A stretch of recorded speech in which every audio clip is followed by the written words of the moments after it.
South of Acapulco on the hill, climbing out to go towards the airport and on into further south into Mexico. But I thought I'd give this one and only shot I have of Acapulco.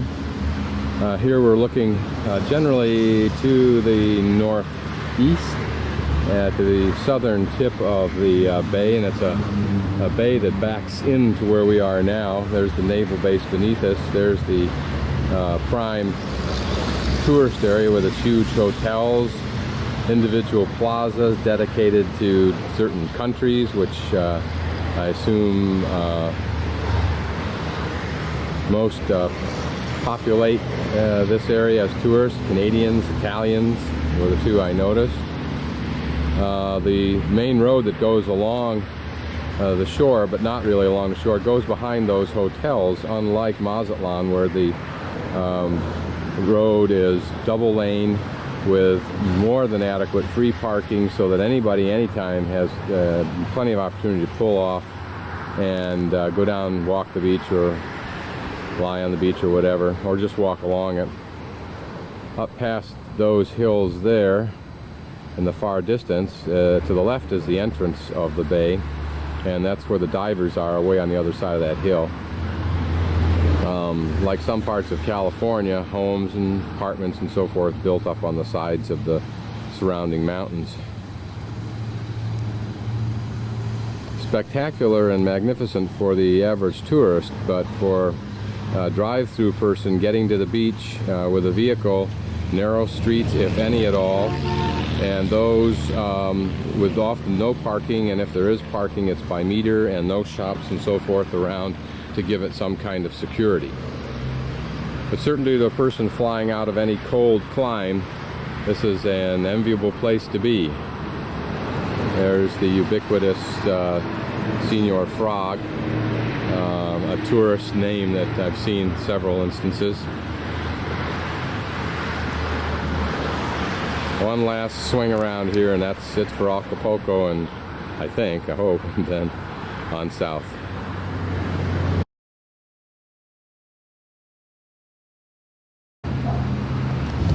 Hey, this is construction Mexico style.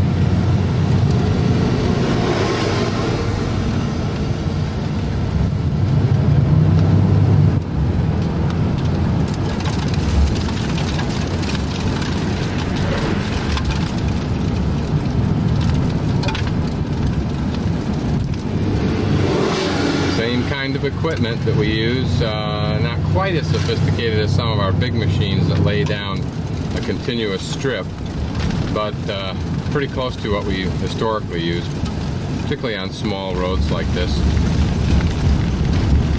Relatively few, little management, one guy at either end, each with a cell phone, stopping the traffic and letting it go. Very simple. Don't see a lot of people standing around like you do in the United States. Here's some wash day going on in the river.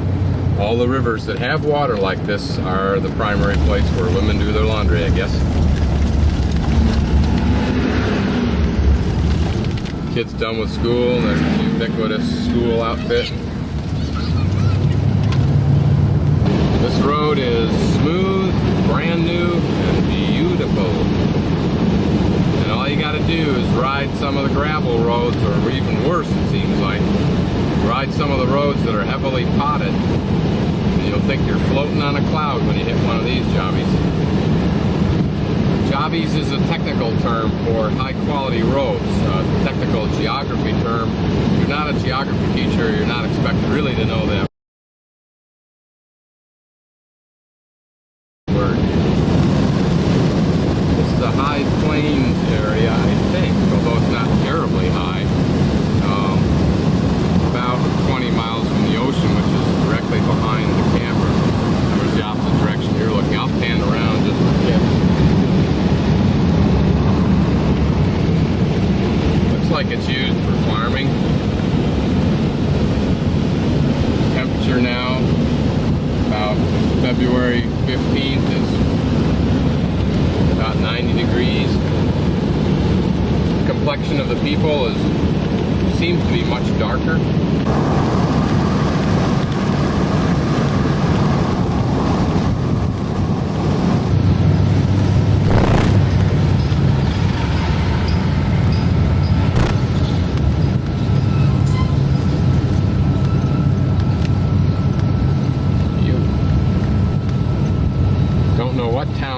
right now. It's a fairly good size. Here's the town center.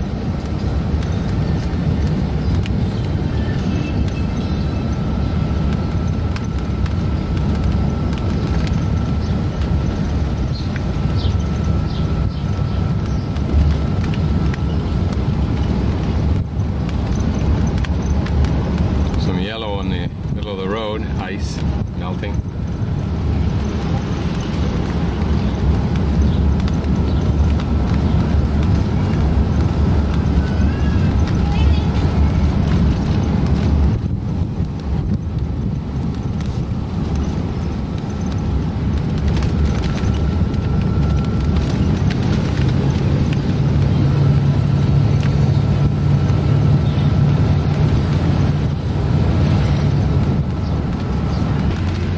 Here's a detour.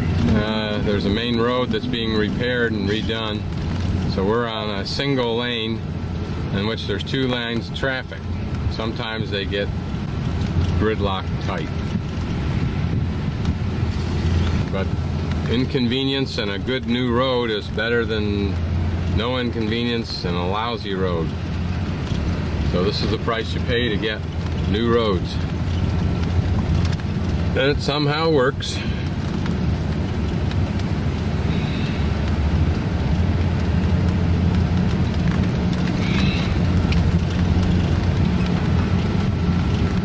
The basic structures go in first and may stay in this condition for a couple of years.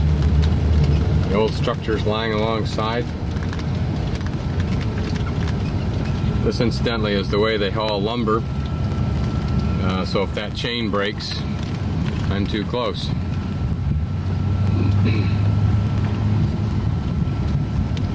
Notice that cement's made on the spot. Sometimes you'll just see huge piles of cement bags, all mixed manually. Once in a while you'll see a big cement truck.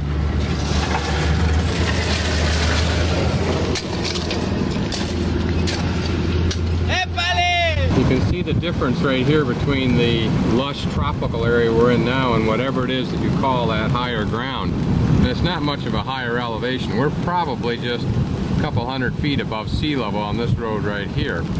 So that's not that much higher, that area up there, and yet it's definitely different than this tropical thick vegetation that you see down in here.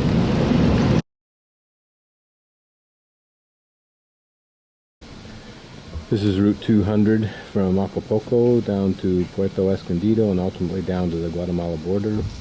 This is, as you can see up there, Las Negras. Mucho tranquilo. Ah. Sí, está muy tranquilo. Poco azul heron. En inglés. Se llama ¿cómo se llama ese animal? Sí, inglés. So, whenever you're ready, why don't you introduce? Esta es la laguna Manialtepec. Sí. Aquí estamos en Las Negras. Ay, Sí. ¿Te está diciendo así? Sí. Órale. Introducción. Tu introducción dice. Introducción. ¿Cómo? Eso. Tu introducción. ¿Por eso qué? Bray. Juana. Juana. Ah. ¿Dónde es? Or ¿cómo es todo? ¿La laguna? Sí. Mucho. Laguna Manialtepec. Aquí se llama Las Negras. Ah, Las La laguna, Negras. La laguna es de Manialtepec. Ah. ¿Por qué Las Negras? Por... ¿Historia? Es una historia. Ah. Es una historia. ¿Qué historia? Ay, yo no me la sé. ¿Qué historia Las Negras? Es una historia porque antes Sí. vivían unas morenas aquí, Ah. asaban pescado, venían a comprar pescado y los pescadores se lo pescaban a ellas aquí, ellas lo asaban, se iban a venderlo a Pinotepa Nacional y regresaban y volvían a asar otra vez, por eso a ellas le decían Las Negras. Ah. Y ya de ahí se le quedó Las Negras aquí a la ranchería. Interesante. Sí. Sí. ¿Qué lancha? ¿Cuál es lancha por?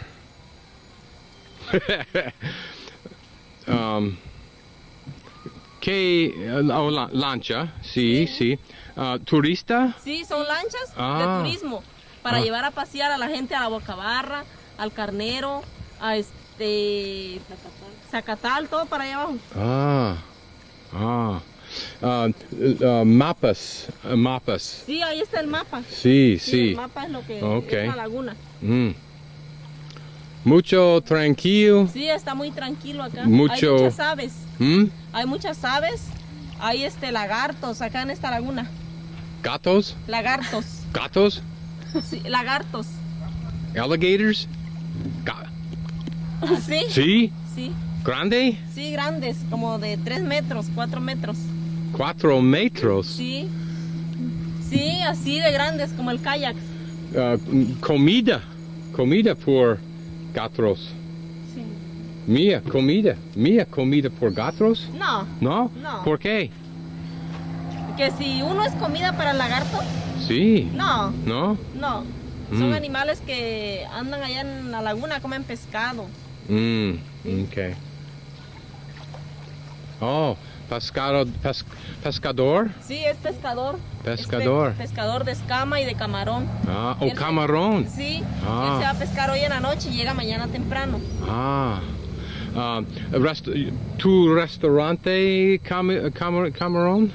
Sí. Sí. Camarón ¿Anoche? Sí. Oh, bueno. This is an a west channel. It's my second westerly direction, including, in other words, which includes the lagoon itself. And you can maybe hear the waves crashing in the ocean. This is a lagoon formed again behind a landmass that's probably created just by the ocean waves. This is some kind of a black hawk with a yellow beak and a patch of white on the back, kind of like a harrier, but otherwise it looks almost all black, maybe a blue tinge in there. Looks like maybe some white just above the feet, but legs, but I'm not sure.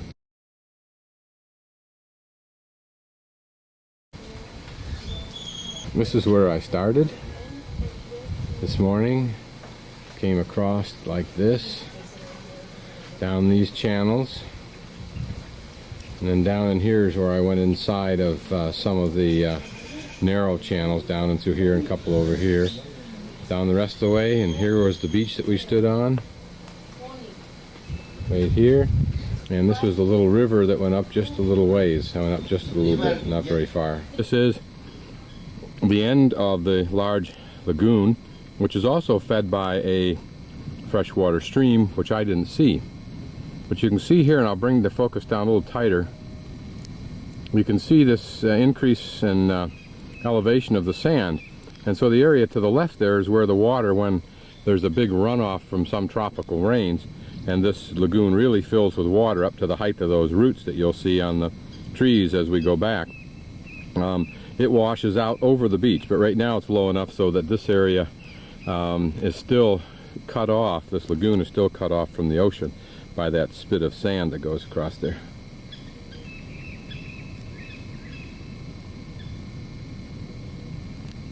Pelicans and another herd of birds. I'm about to get irritated. I'm going to try to approach this area. It looks like this is actually an area where this lagoon and the ocean come together, but very, very lightly. It's very, very shallow, it looks like. This is kind of interesting. Only at high tide does the water right now. When the waves crash on the beach, the surf rushes up and over the top of this little spit of sand and down into this area. As I get up higher, or as even at where I'm at right now, you can see that this is a little bit higher than is the lagoon and the river coming out of it, which is there to the left. Here's a little bit of wave that it had more power and more water, it could go on down there. But it may be that the tide's out a little bit. Yeah, it is. If you look over here to the right, you'll see where the white or fresh dry sand is and where the wet sand is from the earlier tide. So the tide's probably on its way out right now.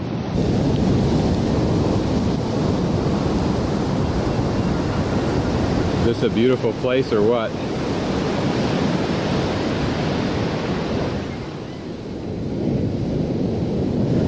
Straight ahead is the channel we just came down. And we'll go back up in a few minutes. I'm going to go up and try the river a little bit. It's not much of a flowing river, but it'll be fun to see.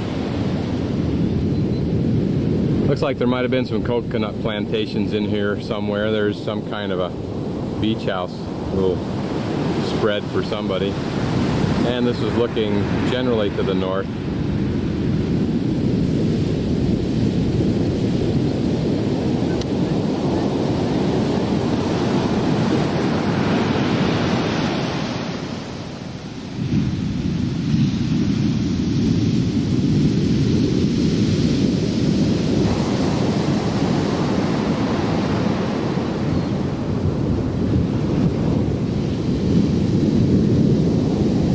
That beneath that spot of sand, that little pile that you see there, is a turtle's nest, because there's a track, and I don't know if you can see it, but it comes out here like this, and you'll be able to see it clearly in the shadows here, where it looks like the turtle worked its way up along the side, or at least worked its way out that way. But you can see here, if we follow that up right here, this leads right to it right here. My guess is if we dug down, which we won't disturb it of course, would be a turtle's nest. Apparently Mexico's beaches are the prime places in the world where turtles mate and leave their eggs. This is, I think, a turkey buzzard kind of sizing me up, trying to ask herself if she'll have to wait a year or two. This is the fellow from Ontario, Canada, who comes down and spends 4 months in Puerto Escondido and runs a little company called Eco Tours. He brings people out in this boat that you see. If this is the boat, I think it is, holds about 10 people. Plus he has 4 kayaks that I guess he can tow out, and people can fool around with those and have kind of a quiet experience poking in and amongst the mangrove trees, which we'll do on the way back.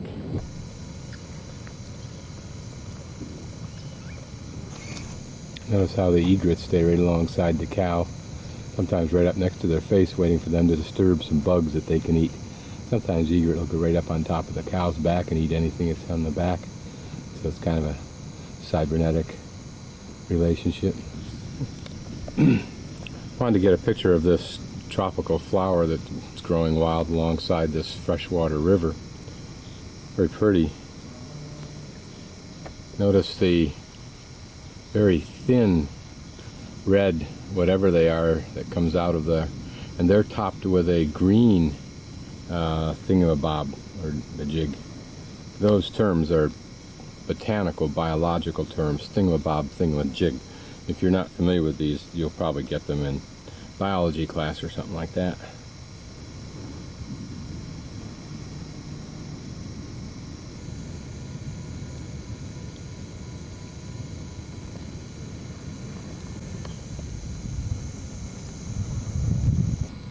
Here alongside the river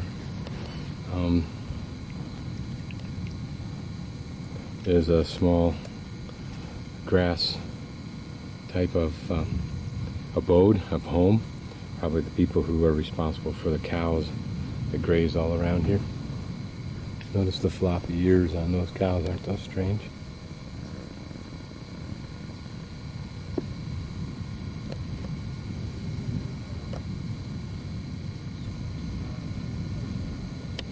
Comfortable, quiet, tranquil surrounding. How ideal. What a place to get lost if you wanted to. This kind of environment is dominated by plants, vines that, if you will, are parasitic, living off the tree. I don't know if they're symbiotic or not. Sometimes I know the roots and the vines will kill the tree that they've taken as host.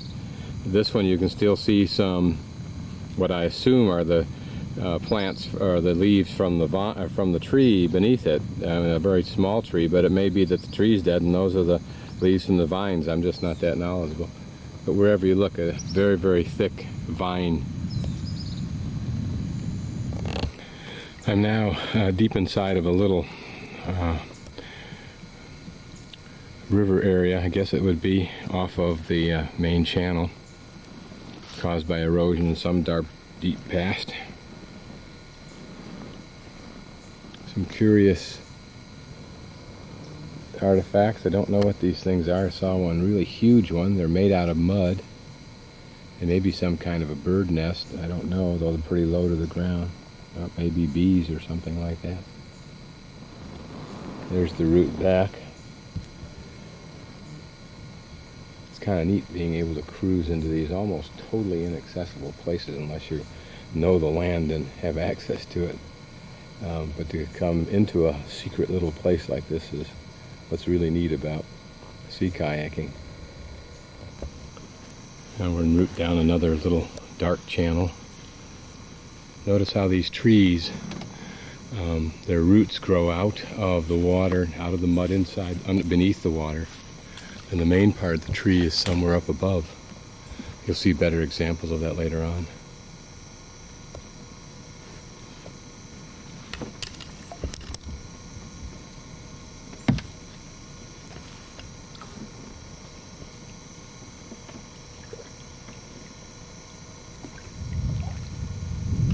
It's like entering secret little places.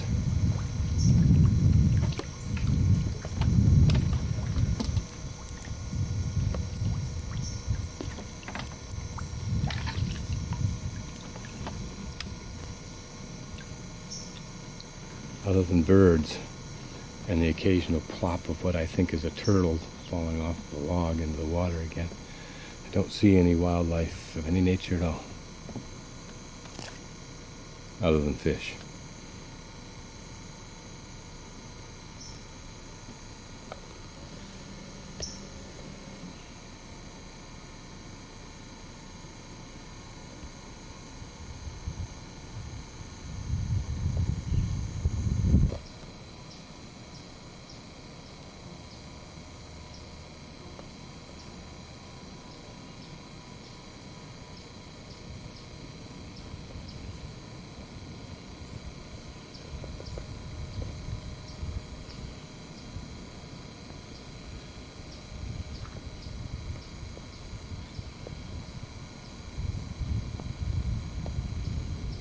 Here's another good look at the way these trees grow. Notice the roots coming right out. Now these are newer trees, younger trees. The bigger trees in the background, you can see the labyrinth of heavy rooting that's coming up for those. But as these grow, I suspect that they will, the roots trap floating debris, both humus as well as dirt and stuff like that, and it forms soil and then ultimately forms land. And notice that these roots are roots coming right off the big tree, providing support for those outreaching branches. Notice how that tree is got roots that look like they reach the ground, maybe the water, maybe not, maybe they're about 2 feet short. Maybe as it grows further out from its main tree, it has to kick these things out, and it probably coordinates itself. But notice right here, here's one that's probably 8, 10, 12 feet, 14 feet off the ground as it starts to reach out over the water here. I wonder if this is a gravity or a tension support type of phobia. Note, for example, plants have a light phobia, whereby they seem to move, like flowers will follow the sun during the day and plants will move to where the light is, kind of thing. I wonder if this is similar, only it has to do with the need for support. An example of one that didn't get its roots down fast enough for support, or did it get knocked over by a storm? And see, they're just about 2 or 3 feet from hitting the water.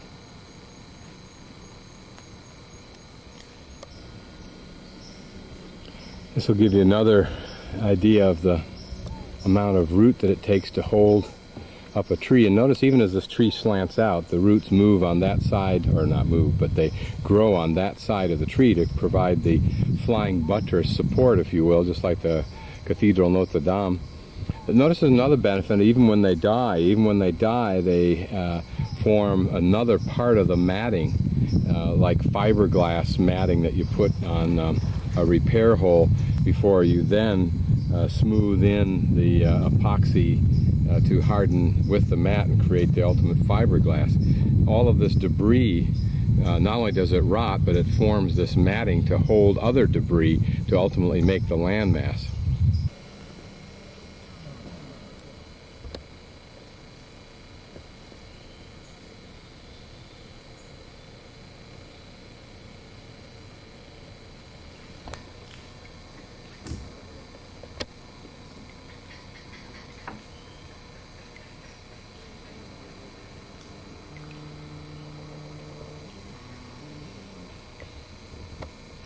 There's Las Negras.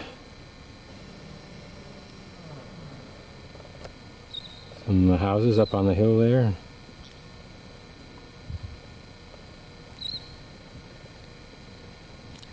Down on the beach there is where my camper is. My van is just about dead center.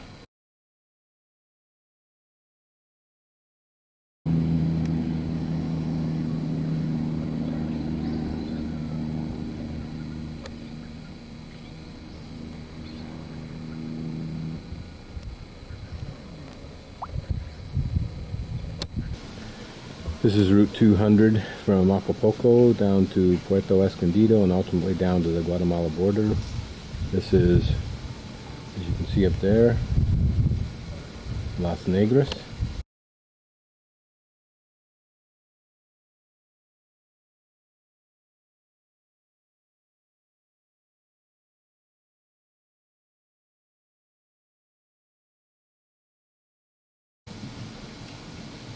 Over here is a 5-gallon or 2 or 3 gallon pail. It's filled with regular water. It's not pure water, but it's not river water either, I don't think. And then in there is a bowl, and you take the bowl out, the small bowl, and dip some water in, pour it into the blue bowl, which has soapy water in it, because the small little bowl right there holds the soap, which they use Fab. And you wash your hands, and then you take the little bowls inside the blue bowl that you can't see, and you get some more water and rinse off your hands and then dry them off with a towel.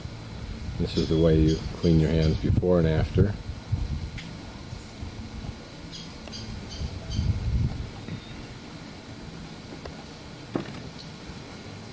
This looks like an alligator jaw. I didn't see any today, although I saw a log in the water moving that made me a little anxious.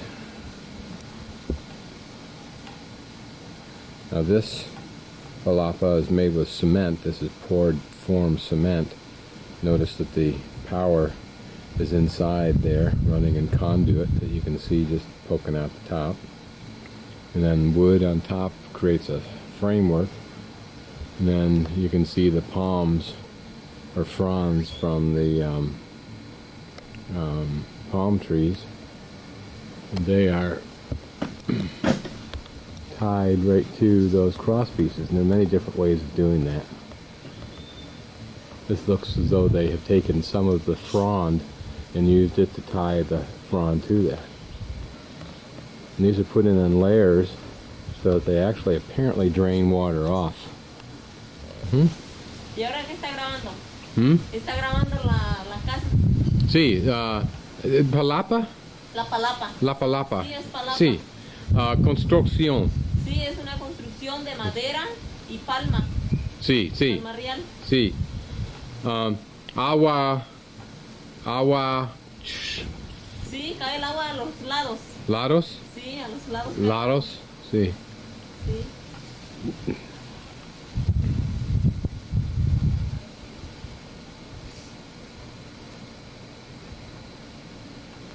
Mucho tranquilo.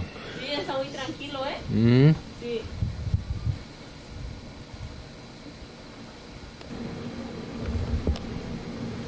Sí.